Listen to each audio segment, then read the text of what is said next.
Graham Potter comes out with a lot of fight. He comes out with a joke. He comes out with shots at Tuchel, allegedly. And Mauricio Pochettino apparently rejects the job. Or did he really? Because we've got the full exclusive truth from Matt Law. And finally, Stamford Bridge. Are we leaving it? Yes. Well, there is an option for us to leave Stamford Bridge for a period of time. And I've got everything you guys need to know. Welcome to the Kavkas View, guys. To say to be a Chelsea fan at this moment in time is easy, it really isn't, alright? 2 wins in 15. Potter came out with a bit of fight, and that got a lot of us excited and gave us a lot of hope. But before we get on with the video, break down the press conference from Graham Potter before a massive game against Spurs, I need you lot to do me some favors, alright? I need you lot to hit the like button. I need you lot to subscribe to the channel because we're super close to 25k. And finally, in the pinned comment is my Instagram. Follow me there. Let's build the community. Ask me football-related questions in the DM. I usually respond by a voice note. The number of you reaching out is actually mad. It blows my mind. So now, let's go and proceed with... Alright, so there have been a lot of rumours about Tuchel coming back, Poch getting the job, Poch rejecting the job, Potter getting sacked. We've got the update, alright? As of this moment, Graham Potter's staying in the role. Graham Potter's not getting sacked. The club is fully behind him. We've heard numerous PR stunt after PR stunt. And now it's coming out from Matt Law. And you know this is fed to him by the club. He said there's been no contact with Mauricio Pochettino. Graham Bailey, on the other hand, has actively come out and said that Pochettino rejected the job. And for me now, I need to sit back and analyze this information and give you guys my thoughts. And for me, it's very simple. We've never spoken to Poch. I do not believe Pochettino had an opportunity of taking this team with Joao Felix, Enzo Fernandez, Kai Havertz, Mason Mount, Mudryk, and you can go on and on with Wesley Fofana, Benoit Badiashile, Thiago Silva, and you think Mauricio Pochettino could reject this team. Mauricio Pochettino's career at this moment in time is in limbo. He went from Spurs, where he done a good job, I don't think anything great. He moved across to PSG, where he absolutely got humiliated, because that's exactly what happened. He got fired from that job without having any glimmer of success. He won a Coupe de France. A Coupe de France, that's all he won. And now, you think a caliber of Chelsea, a role that is one of the top 10 jobs in world football, was made available to him and he rejected us. Behave, be realistic, be honest. This role is never going to be offered to Pochettino and he's going to reject it. I highly doubt that. So we're going with Matt Law on this one. That's what I think he's going to say. In regards to the development of Stamford Bridge, this is something that the owners promised in their manifesto when they were acquiring the club. Roman Abramovich was very keen on them, number one, staying at Stamford Bridge, and number two, them redeveloping Chelsea's stadium to make it one of the best attractions in London, and B, one of the best stadiums in the world. He wanted it to be unique, he wanted it to be original, and he wanted it to basically match Chelsea's ambition on and off the pitch. They've actively, Bowley and Egbali, actively been putting plans in. In the summer, apparently, that's when the plans are going to kickstart. Look, this is a revenue generator. This is a way of them taking the club to the next level, so that they're going to be uber keen and try to develop it. One of the solutions that they found is that Chelsea moved to a different stadium for a number of years, and this could be either one of Twickenham, Craven Cottage, or Wembley. This is being reported again and again. They've met up with a COP, Chelsea Pitch Owners Association, and they've had 2 of them, and it's been extremely positive, very transparent apparently, and it's been very well taken by the COP. The COP did not take Roman Abramovich's way of trying to force them out of Stamford Bridge and move us to Battersea Power Station very well back in, I think it was 2012, 2013 if I'm not mistaken.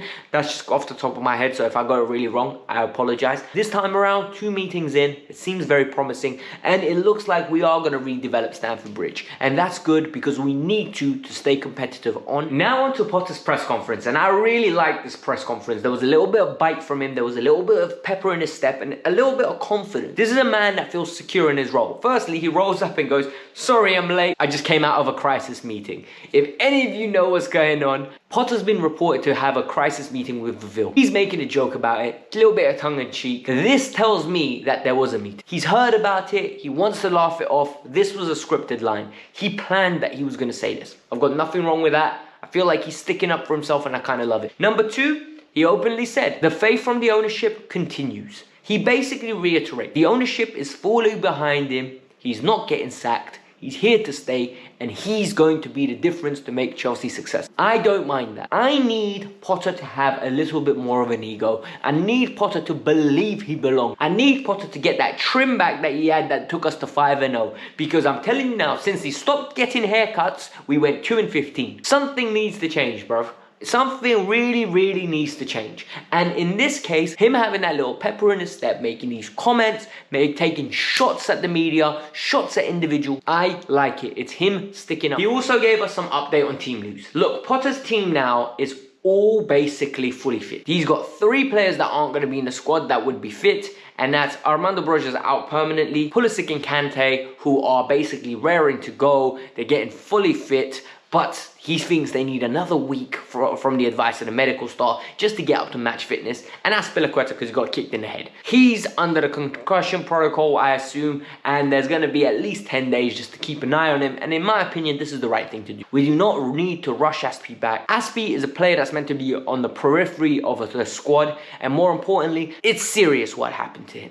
We need to make sure his health is good, we need to make sure he's healthy, and we need to make sure that he's in the right state of mind to come back in, and only when he's fully fit, he needs to come back onto that bench and play a bit part role to cover for Reece James when needed. I really like the way Potter described this information. It was nice, concise, and it was very assertive. That's one thing I would say about today's press conference. Extremely assertive. It's like he had a talking to, and today he came out with the shots at Tuchel, the way some journalists painted it, in my opinion, was very nasty piece of work from the ownership, from the journalist. They did not need to do it like that, because when you apply context to what has been said, I believe it wasn't meant to be in that kind of way. Potter was asked what has happened this week. He said he had numerous meetings with numerous experienced players to find out what they believe is going wrong. This is textbook 101 psychology, right? If you think about it. This is almost giving the experienced players the emphasis, the onus to say, look, you're part of this team as much as I am. I'm not the one always in charge. This is our team. What do you think is going wrong? And he said they were very positive conversations. Of course, he's going to say that. And more importantly, he said, a lot of them have echoed that this was the worst preseason they've ever had in their life. And then when he got questioned about it, he said he didn't want to go into details because he doesn't believe it's fair. Guys, I don't think he meant it from the standpoint that Tuchel was in charge, so it was the worst thing. Because a lot of people are taking it and running with it now. They're like, oh, you see, he's firing shots. The reason we suck is because Tuchel was in charge. People just want to fuel that fire. I think they mean from a logistical standpoint. Guys, the players were flying left, right, and center. There wasn't time for them to actually get on with some work and train. It was literally flights, East Coast, West Coast, East Coast, West Coast. Like, it was literally a tour of America, super quick. I even remember back then, Tuchel was moaning. He said it was unorganized, it was crammed in.